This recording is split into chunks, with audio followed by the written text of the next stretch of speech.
Where do you go when you need urgent medical care? We go to an emergency department, of course. But how are you meant to actually get that emergency medical care with the long waiting times? Hi, my name's Locke and I'm discussing the issue of long waiting times in emergency departments and our solution to address this. Only 41% of patients who arrived in life-threatening conditions in emergency departments were treated within 15 minutes. This is a life or death situation, and without healthcare systems being flooded, it has led to long waiting times regarding emergency treatment. And you're probably wondering, why has there been such an increase in demand? Well, this is primarily due to population growth in our aging population. Our solution requires simply adjusting the capacity to match the increasing demand. Research conducted in 2013 suggested that a high volume of patients in emergency departments is a direct result of slow service. We talked to a nurse from Penrith Hospital who explained that time that is spent reading and translating the hospital admittance form caused bottlenecks in the line of assistance. She even mentioned that some patients just walked away because they couldn't fill out the form. As you can see on screen, we conducted a survey about how efficient organised an emergency system was, and not a single person said it was very efficient, and the overall result was it was highly inefficient. Our target market can be classified into two different factors, age and language. Age being a main factor, as you can see in the graph on the right side, you can see young children age newborn to 4 years old and adults over 75 have the highest rates of visits to emergency departments.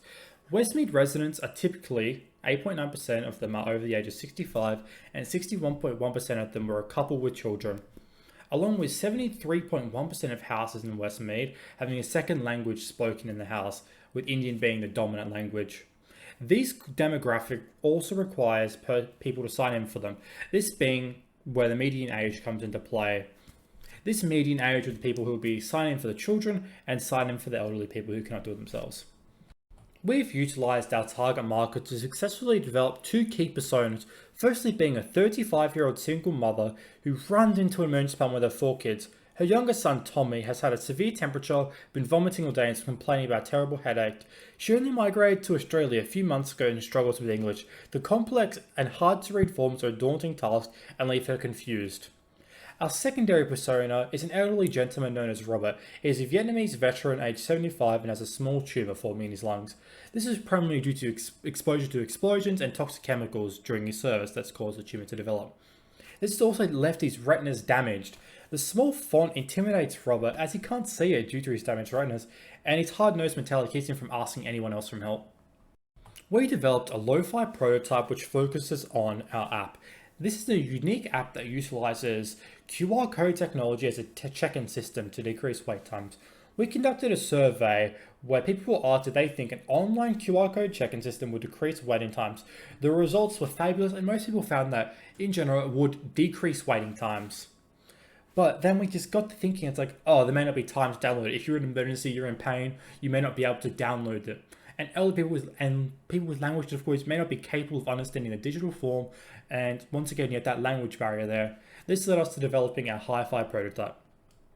The solution is simple. We just need to increase the capacity to deal with the demand. We generate a list of ideas and filter them to see which would be the most effective. We found out that most of these ideas are not viable due to simply not having enough staff that are educated in the topic and trained, and not having funding to do other things such as increasing education. We found the most suitable and practical idea was to introduce a unique app to sort patients. Our lo-fi prototype introduced a QR code check-in sign-in system. We connected a server which you can see on screen, which people found that to be extremely effective at decreasing wait times. However, the main issue arises that people do not have time to download the app in an emergency, and people may have difficulties such as language barrier, etc. to actually download it. This is how we learned to develop our hi-fi prototype. Our hi-fi prototype consists of implementing our already original app into the Service New South Wales app, dramatically tackling the issue, which is people downloading it.